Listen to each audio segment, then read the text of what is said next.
cool. What's going on, gang? Doc and Jock podcast. Coach Doe. What the fuck? Coach Joe and Dr. Danny hanging out on the podcast. We're both a little tired. We're both a little bored.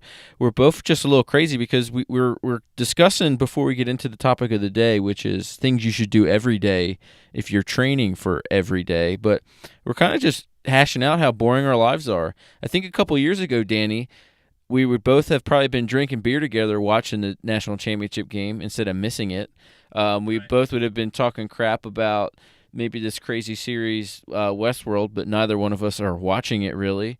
And, we're wrapped up in our own stuff. So I guess, are we boring or are we just busy? What the hell's going on? What's the difference? That's a good question. You know what? I don't know, man. I like to think that we're just busy Yeah. and not boring. Yeah. Because, I remember, like, the good old days, and Joe and I go way back. For those of you that don't know Joe and I, we've known each other for, like, a decade. We were in San Antonio together, then the Army bounced us out to Hawaii together, and we've done some fun stuff, man. It is a decade. Holy shit. It's been a long time, and so I know we're not, I don't think we're boring, but we're definitely busy, and you're kind of talking about, Joe's like, you watched an interesting show recently? No. You watched the championship game? I watched like the first quarter, but I had a 6 a.m. patient the next morning, so I had to go to bed. My sleep's important, dude. I got to be on point for people, for the whole day of clinic stuff, so I can't be staying up all night watching the game, even though I'm really sad I missed it because it looks like it was a really good game. But, I don't know, man. We need to figure this out. Why are we so busy? Well, I think we're in the midst. Eliza's father used to talk to me about this. Eliza's dad is retired lieutenant colonel, has done some interesting science, and actually climbed his ranks in the Army pretty high with what he was like a NATO rep, and he was kind of one of these guys that would go off and do, if like a satellite fell down, he'd be the guy that they would send out to go track it down and do some weird stuff with it. So he did some interesting stuff, but he would always talk to me about your 30s being that busy time in your life where it's just you're on the go, you're doing a ton of stuff because you think about everything that compounds. You're in the later year, not later, but you've been married for a while, right? You start to have kids. You're in your career, or you're trying to develop a business. It's really that busy time between the 30s and 40s. You're just on the grind, man. And you really just gotta you have to be focused. You have a lot going on. You have a lot to do, but you're still kind of young enough where you can still do everything, right? It's just you got full plates, man. That's all I can say. Just kind of talking out loud. I get mad whenever I hear people describe to me about how much free time they have. And like I have a colleague, he's a physical therapist, and he was telling me about his new morning routine, which takes like an hour and a half. So like he gets up, he does just a little bit of movement stuff, he journals, and then he makes a cup of coffee, and then he reads something that's like pertinent to our profession, and then from there he does something else, some like meditation or some crap. But it's an hour and a half, and I literally I can't even stop myself. And as he's describing it to me, I'm just like, I go, fuck you, man. Like, I got 2 kids, dude. Yeah, that's right. I got 2 kids and I got a business. I don't have an hour and a half in the morning to do that. Are you kidding me? I have like 30 minutes in the morning, and I wake up earlier so I can do my, my January commitments at journal. Yeah, that's right. Beginning of the morning, I'm barely able to do that. Is he married? Yeah. Was this guy married? No, he's not married. Doesn't have any kids. But he works. He's a PT. But man, I just like came out. I feel like I had Tourette's. I just couldn't keep it in. I just get so mad. But some people have that time, man. But we don't. And I feel like some people say, do you have a time management problem? Is that the case, or are you just busy? And as we look at our days, man, especially when you have kids and they start you don't want to miss time with them. What are you gonna do? You gotta play with them, you gotta interact with them, and then they go to bed, and then you gotta get shit done. Well, let's play devil's advocate, and let's put this out to our audience because I know we have lots of busy folks here, and it brings up an interesting question. If you could find that extra hour in the day, what the hell would you do with it?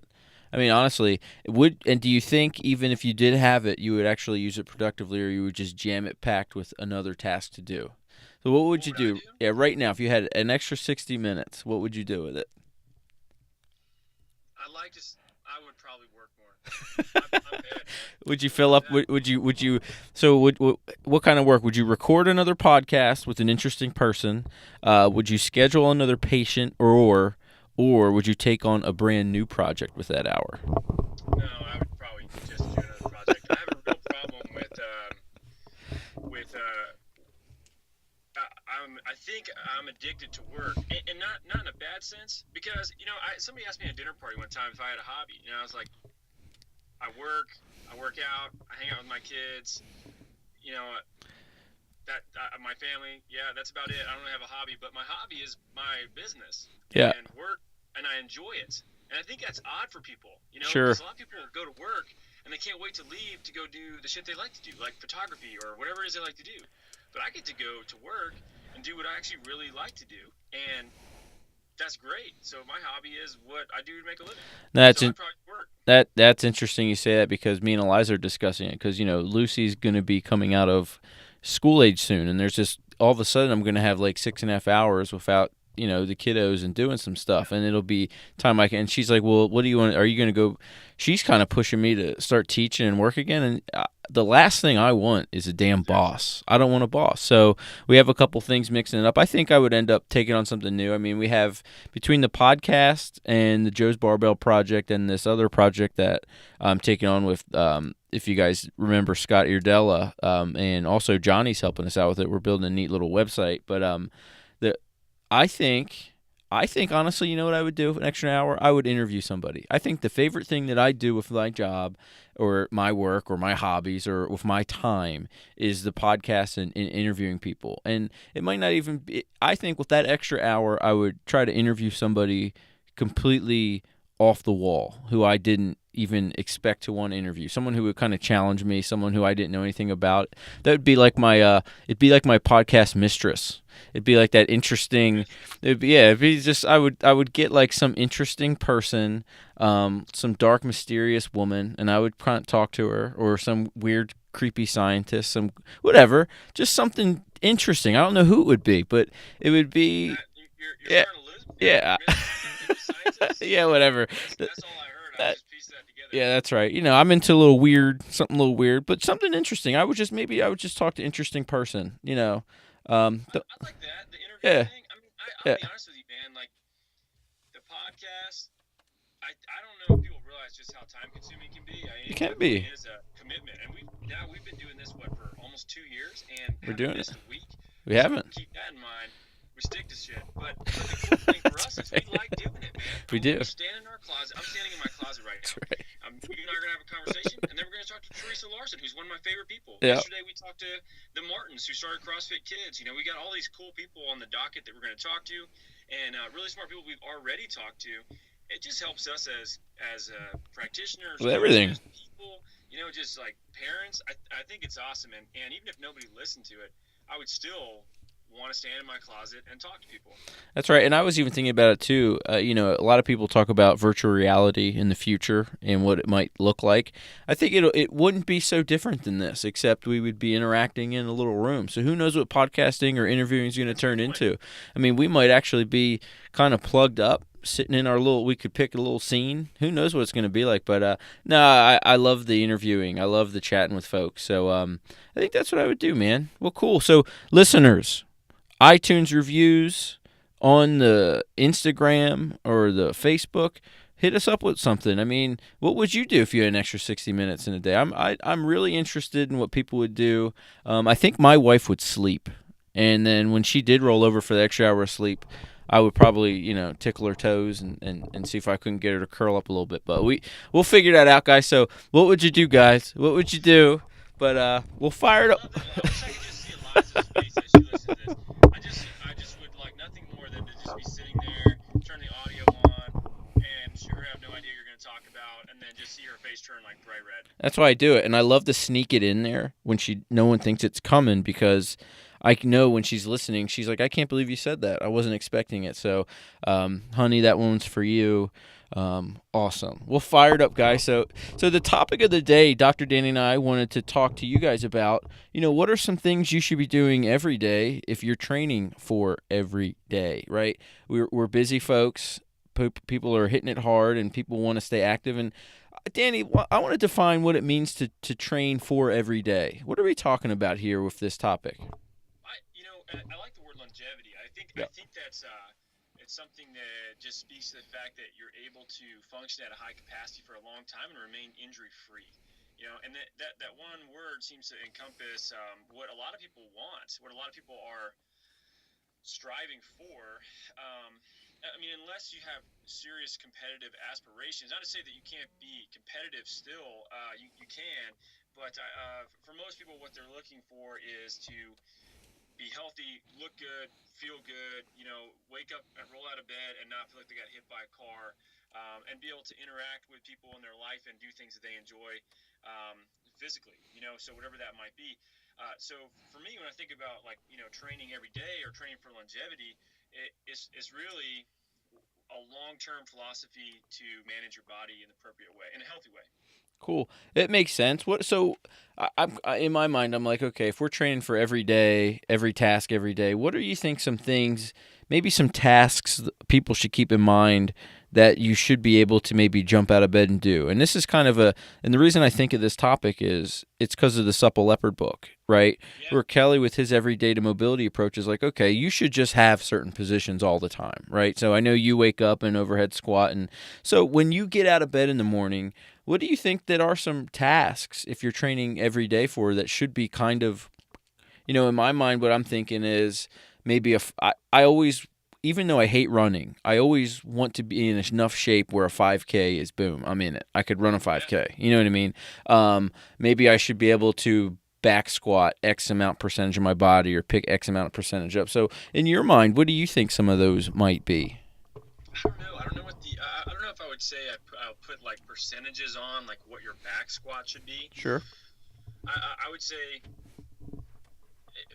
in my opinion, it's more important that you can back squat a reasonable amount of weight and have no orthopedic issues associated with it, right? So Good. if you can squat 400 pounds and your knee is swollen for 2 days afterward and you weigh a buck 50, that is not Was it worth it? really, that's not very successful in my opinion, unless that time you did that you were at a weightlifting or a powerlifting competition and you were hitting like a PR and that was your sport. But if let's say you could squat 300 pounds and you had no issues whatsoever, you felt 100% fine, does that extra 100 pounds really make that much of a difference in daily life? Probably not, because 300 pounds is still pretty strong, Sure. for an average sized person. So I think the biggest thing, in my opinion, is movement quality, and that comes down to a couple things: mobility and motor control. So control of your body and having the ability to achieve ranges of motion that are safe. And I'll give you a perfect example. And I think this is something that this happened to me the other day. When one of the topics we think is really important is having some sort of mobility work associated with what you do. Now that could be as simple as following like mobility WOD every day, or it could just be some variation of stretching that you do every day, or maybe do dynamic stuff in your warm up or whatever, but something mobility related. But I took my kids sledding. It snowed here in Georgia Mm. last weekend. Did the city shut down? No, I mean it didn't really snow in Atlanta, but Okay. it does if that happens. It's a real joke to everyone else in the world, but in Atlanta, it's a serious problem because we don't have snow plows, we don't have salt trucks, I mean that crap. So when it snows, it's like icy as hell, and people they go crazy. So, but my father-in-law and I like to off-road, so we take it as an opportunity to test out what we have. Cool. So we drove up to North Georgia because we knew the weather was kind of bad, but they had about 2-3 inches of snow on the ground, and it was enough to go sledding. So we're out there with these little plastic sleds, and we're having a great time. We're out there with my kids. My kids are like bombing this big hill and having an awesome time building snowman and stuff. So I'm walking down this hill, and it's slick by this point. The snow's kind of starting to melt, and I slipped. And when I slipped, I bottomed out, and like my right leg went forward, Mm. my right arm went behind me, and I kind of like caught myself on the ground, but my left foot got caught in the grass. The toe of my boot got caught in the grass, and I did a full bottomed out bounce out of the bottom of a pistol and right back up onto my feet. And I thought to myself, at first I just like did Double a check. check to make sure everything was good.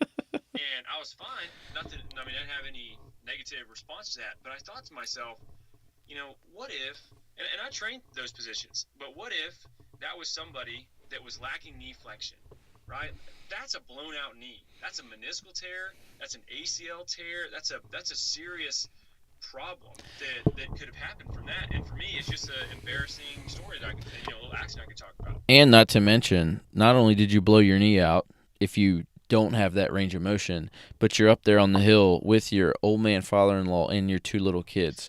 So how the hell are you getting down? So no, I agree. I mean, and for me, I hike a lot, and I've had some nasty situations where you're just not looking, not paying attention, a rock gives, the ground's slippery, and you hit some awkward positions. And if you don't have mobility, and especially if you don't have it all the time, if life dictates you need it, your body's going to find the range somehow. And if your knee gives, your knee gives. And, man, if you're out in the woods, if you're with your kids, that's a problem. So I guess we could even take that, not just mobility, but so I would say if you're training for every day, you need to probably prioritize range of motion more than anything. Sure, it's great to be strong, but your joints need to be able to work their full range of motion. And in some way, you need to be practicing that. I think that's fair to say. And I think, training in a full range of Yeah. motion, I would say, is the best way to maintain that, right? You can do all the mobility work you want, but you also have to recruit the motor pattern to where that's useful range of motion.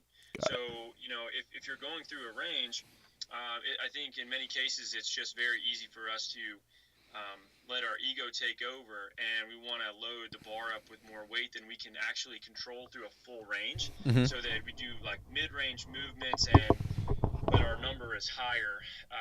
In actuality, you didn't really do more work. You just moved it through a shorter range of motion. So training through a full range of motion is just as important, if not more important, in my opinion, than doing some mobility work. But both should be prioritized. Cool. So when we recruit the motor pattern and even try and load it up, is this where you're talking about? Is this strength training and actual exercise prescription? Is that what you're defining that as? In terms of motor control? Yeah. Well, I think motor control can be practiced with anything, right? Sure. So it's just if you choose to do it or not. So do you do 20 burpees and throw your head up in the air like you're have whiplash and jump up and your feet are turned out to like a 50-degree angle on each foot, Sure. and your knees valgus in, and so what are you training there? Well, yeah, maybe you're breathing hard and you feel like you're going to puke, but what you're training is a pattern that when you slip on a hill, you're going to default to whatever the pattern is that you train, and that could cause you a serious problem. So I think that you have to look at the gym as a place to build resiliency and train these things out, and maybe your time isn't as fast as it would be if you just completely just blacked out and lost your mind and just moved as fast as you possibly could. But there's a time and a place to do that, and if it's a competition, then cool, let's do it as fast as we can. But if we're training for something. No, and that's funny, and I think that's something that people don't think about, and that's something that honestly, I'll train movement quality a lot when it comes to the Olympic lifts because that's what I'm into. But a lot of times when I am working the body weight movements, I am concentrated more on capacity and going quickly, and you don't ever have that thought in the back of your head that what I do is what my body's going to default to when it needs to. So yeah, that makes sense. So in my mind, I would almost. Well, if you think about it, even if you, let's say you just took some time to really work on the skill of that and get better at the positions that you want to practice being in. Well, as soon as you're better at those, and that's your default pattern, now all of a sudden you're going to be faster than you would if you were in these really kind of broken positions. But you have to take some time to really focus on it, and it has to be a conscious effort because we're natural cheaters. We're the best. We're just so adaptive. We'll cheat whenever we can. The human body is really good at that, and that's why we see so many issues. Me as a physical therapist, I correct this stuff all the time, and my goal is for people to get back to the gym and be healthy long term, and for them to do that, they really just have to be aware of what they're doing day to day. Not to say you can't go hard, because that's something we talked about. Like, I think that one of the problems that people have is they don't actually do they don't do short bouts of intense training enough, especially in CrossFit gyms now. It's like everything's a 20-minute Metcon or whatever it might be, and you're pacing yourself, right? Yeah. Now, if you do a 4-minute workout like Fran, that no one really likes the way they feel when that happens or afterward. No. But the stimulus is very important for you to do, like sprint, like you said, jump, do something explosive, something powerful. So too often we just taper ourselves and we don't go hard for the short periods of time that we should, and we just kind of go moderately hard for everything, which is not the right answer either. Sure, and that's where when we were talking pre-show, that's what I was discussing in terms of let's just do, like even today when I was teaching the kids, so we teach PE, and there was a moment where we spent some time kicking, and we were teaching kids how to kick and throw, and then I had a 5-minute period where I said, all right, we're in this gym, everybody's safe, we got the foam balls out, and I said, I just want you to kick it.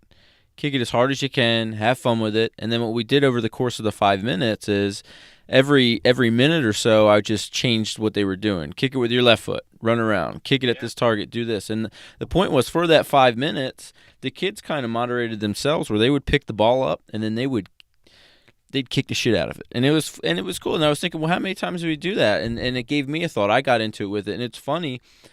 Getting a couple strokes in, throwing the ball hard against the wall, it's funny how your body feels the next day. You'll feel that when you don't do it very often. So I think folks should do that every now and then. Get a tennis ball, get a little soccer ball and just get into a field and punt and play, run and jump and do some of that stuff. But, take those moments and do it hard. I even, and take it into even conditioning or running. I'm helping this guy get ready for a PT test. And we're talking about running. We'll have a sprint workout where he's worked up about trying to do 10 sprints. And I'm like, that's not the point of the workout. The point is I want you to sprint really fucking hard. That's it. Get loose, feel free. I don't want you to pull a hamstring, but I want you to ramp it up and just get it. If it's a 10-yard sprint, great. If it's a 20-yard sprint, but what I want for that 10 yards is to just go. So I think it's important for people, hit hard sprints, throw some things around, rotate hard, get some sprints in, jump off stuff, but give yourself at least once a week something where I think you are just unleashing and you're going. Now you got to warm up, right? It's just something I would always prescribe to do at the end of a workout, right? So if I hit heavy back squats, I might go for like a max box jump or a max bound. And I just think it's important. Or I'll take the kids out and I'll just punt the ball and make them go get it. You know what I mean? So I think folks need to do hard stuff and just do it hard. Well, that brings to the point of like training multiple planes of movement too, right? Like the rotational one you're talking about. How many people do you know that can bench press 300 pounds, but if they throw a tennis ball for their dog, their shoulder hurts for 3 days? That's right. It's like, is that functional to you? Yeah. Are you going to bench press that bear off of you one day, or are you going to throw a rock at its head? That's right. And run away. What's more functional? And I mean, I remember last year at the Super Bowl, it was the Super Bowl Sunday. And my brother-in-law and me and a buddy of mine that I've known since like middle school was over at the house watching to watch the game, and we took a case of beer out to this park near our house, and we got this trash can, and for like a couple hours we just tried to throw the football into this trash can from like 30 or 40 yards away. Nice. And then, right, and we felt great while we were doing it. And then, over the course of the next day, we were texting each other. We're like, man, are you sore? Not like hurt, but like, dude, I'm sore. I'm like sore from my shoulder to my hip, and it's just a different kind of contraction that you don't really do a whole lot unless you're throwing a lot or you're kicking a lot. And same thing with kicking, except it would be lower extremity. So that's more of the rotational pattern, and that's a really important thing that we don't train a whole lot, and we can definitely prioritize that in the gym if you program it correctly. And frontal plane is the other thing. Like what I like to do as part of my training is like I'll take my kids and we'll go out to a park, and I'll just like do lateral agility movements with them, like 5-10-5s. I'll basically do lateral movement drills, practicing stopping, changing direction.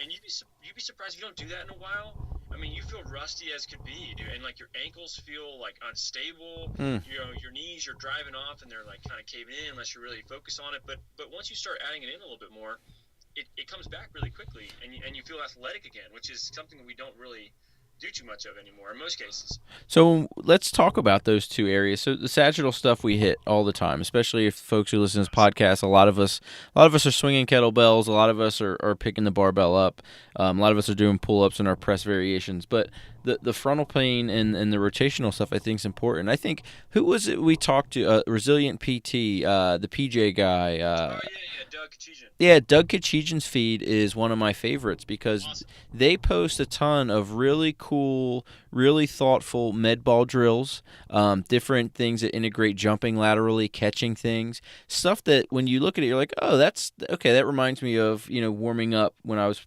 training, in college for football. Some stuff we would do that coaches would be smart enough to get us tossing med balls particular ways and sprinting, and I love that kind of stuff. So what's another place to find some exercises like that, Danny? So we'll check out Doug Kachijan's feed, Resilient PT. They got some great exercises. I posted the other day a neat little rotational sit-up variation where I was catching the ball, throwing it against, and twisting, with kind of like a Russian twist with a toss. I think that's important. What's some other ones folks can do, Danny? Well, aside from Doug, aside from some of the stuff that we put out, I like a group called Exos, EXOS. They used to be called Athletes Performance Institute. Mm-hmm. They're actually part of the reason why we named our practice Athletes Potential, because I just love their facility and the program that they have put together. And then they changed their names.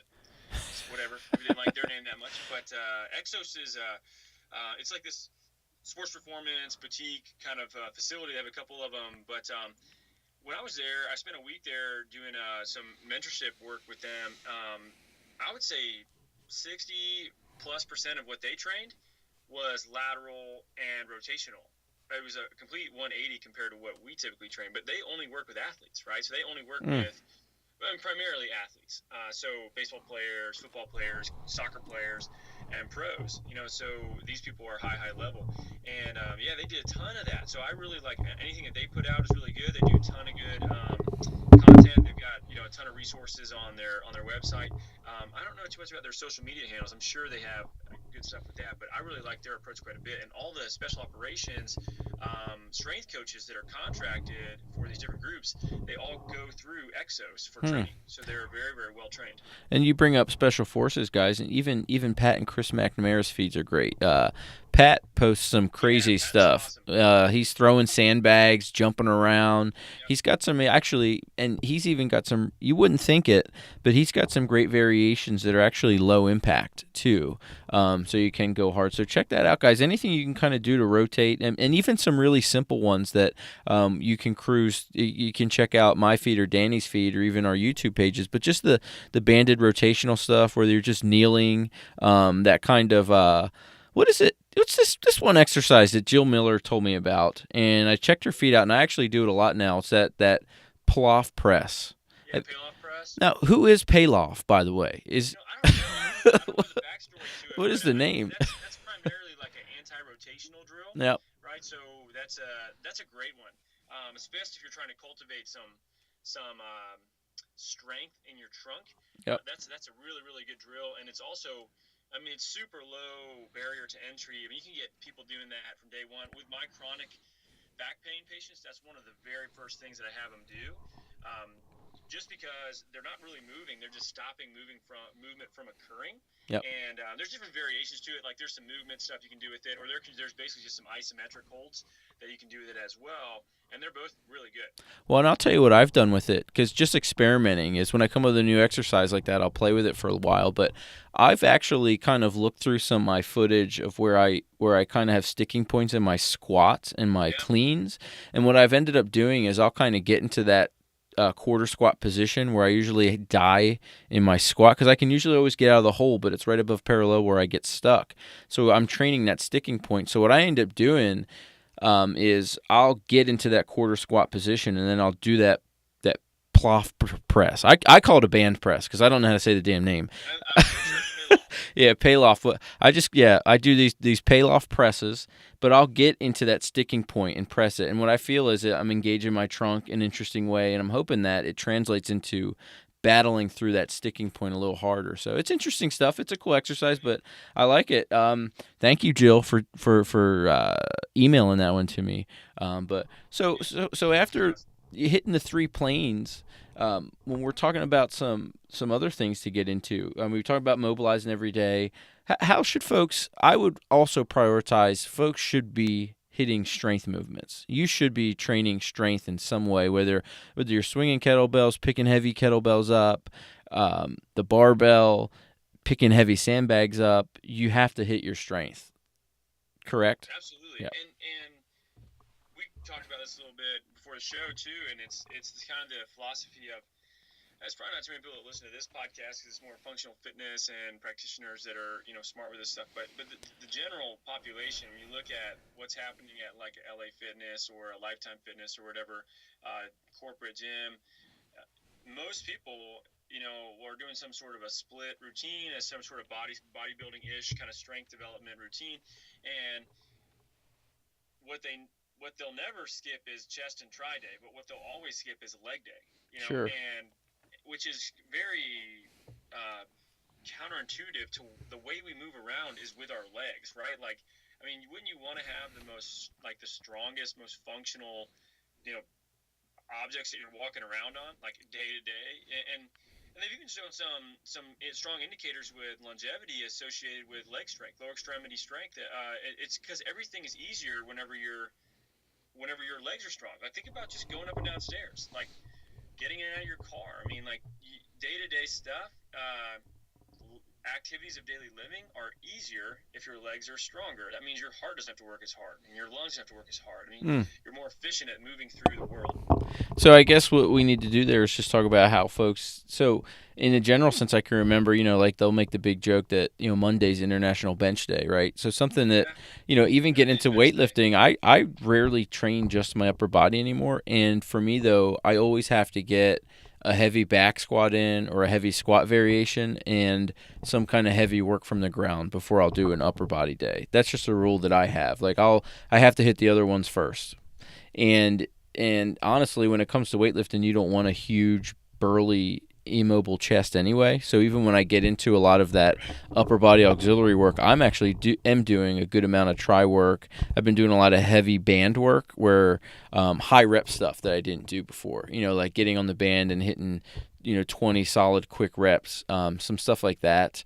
But to prioritize the lower extremity strength, I think you're right on point with that, and it does make a lot more sense to have big legs. And I think why folks don't do it is big legs don't get you laid as much as a big chest, right? I mean, come on, our chesticles are our plumage. It's like we're peacocking around. That's what the girls see. We can flash them the tricep, right? We can get them to take notice. They're not going to notice our legs through our jeans, right? I've got chicken legs, man. So like I can't attest to that at all. Oh yeah. It's but you're right. Yeah, I think that's just what you see is what you train the most, yeah. Right? Like that's what we all wanted to do. It was all 21 guns getting ready for spring break, and doing just a ton of push-ups. And that was what we did, and we had no idea what functional training was, what that meant, to your body. And we probably wouldn't have cared if you'd have told me when I was 16 years old, like, hey man, you got to be able to do an overhead squat. If I would have tried it and it would have been hard, and I could have got a pump on in my biceps doing some bicep curls, I probably would have still done that, and I wouldn't have listened to you. So That's I don't right. think I was ready for the information regardless. Cool. So folks who we are affecting who might switch up their training routine to hit their leg day, hit their lower extremity day. Obviously you want to get back squats. Obviously you want to hit some lunges. I think single leg stuff. I think it's just important. For me, in a general sense, I'll generally program any movement, whether it's a leg, whether it's a press, or whether it's a work from the ground. I'll usually hit them in about 3-week waves, and this is kind of a la like West Side Barbell. But I'll just linearly progress it usually for about a 3-week period. The first day might be sets of 8 or whatever, and then the next week I'll go up and weight a little bit more with that same movement and feel it out for what I'm going to do, and I'll generally hit a movement for about 3 weeks. But when I do lower extremity work, what I end up doing is, if the first movement is a back squat, for instance, the auxiliary stuff will be single leg.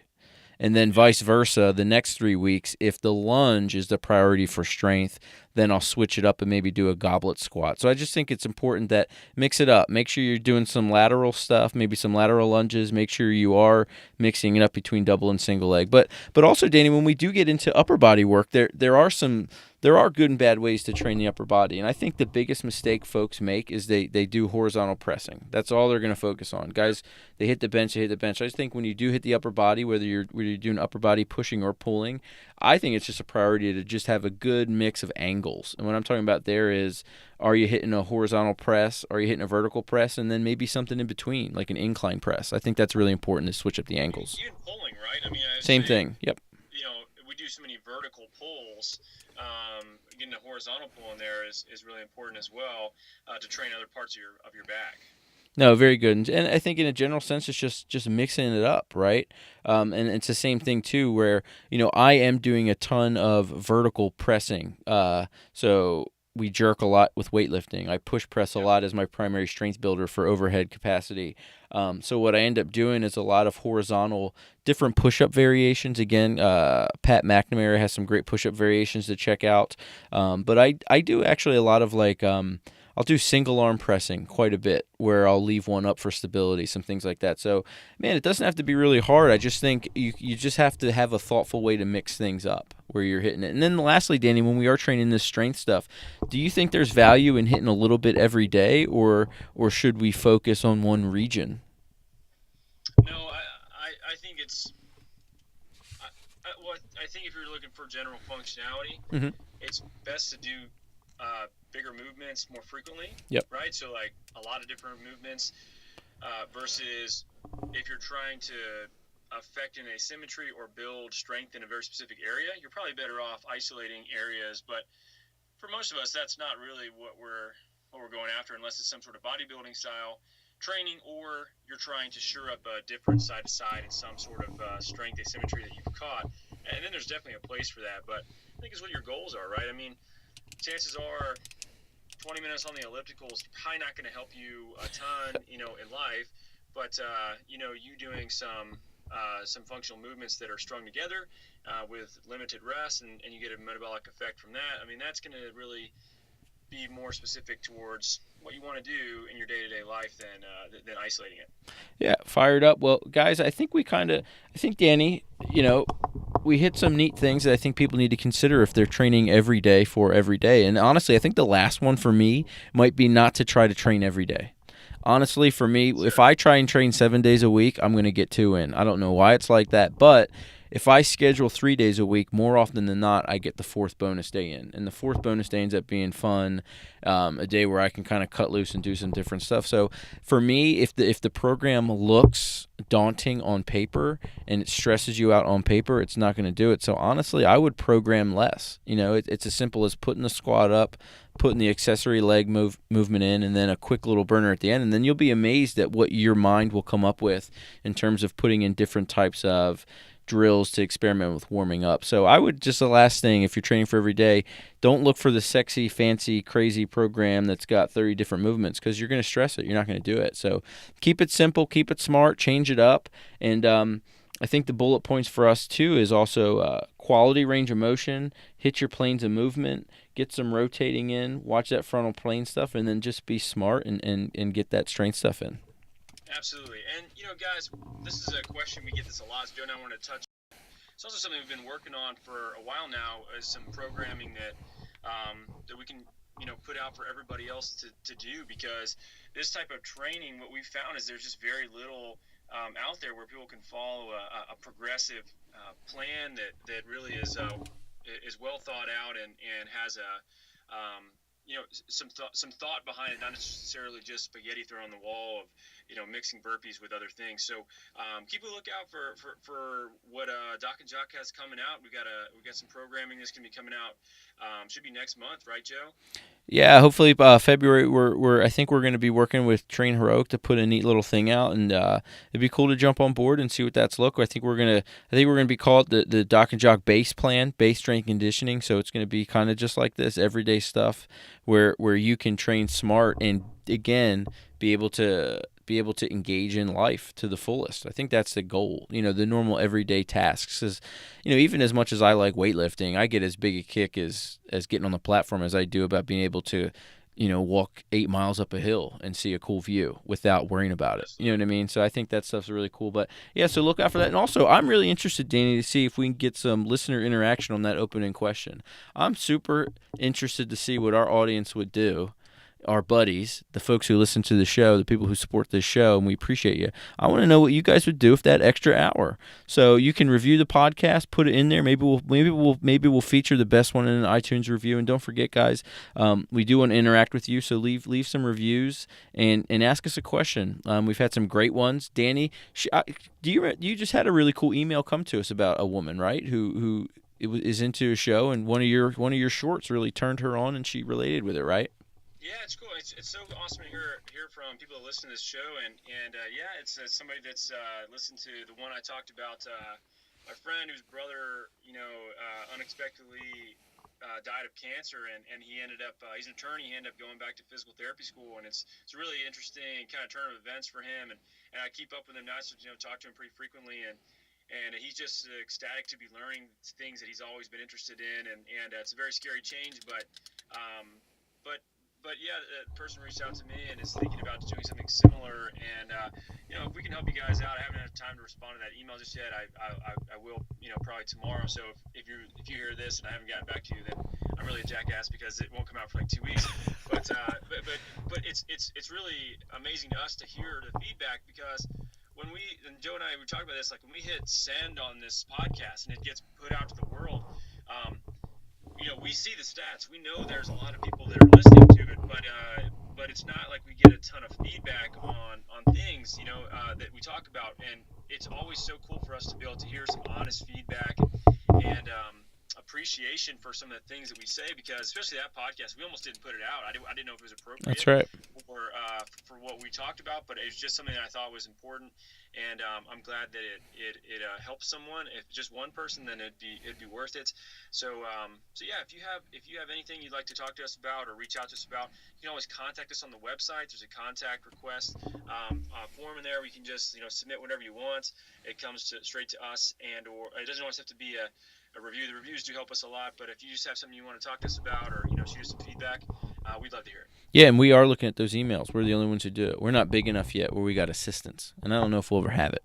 But we'll fire it up, guys. That's Doc Danny. I'm Coach Joe. This is the Doc and Jock podcast, proving that if you have a body, you're an athlete. Fire it up, gang. Take care.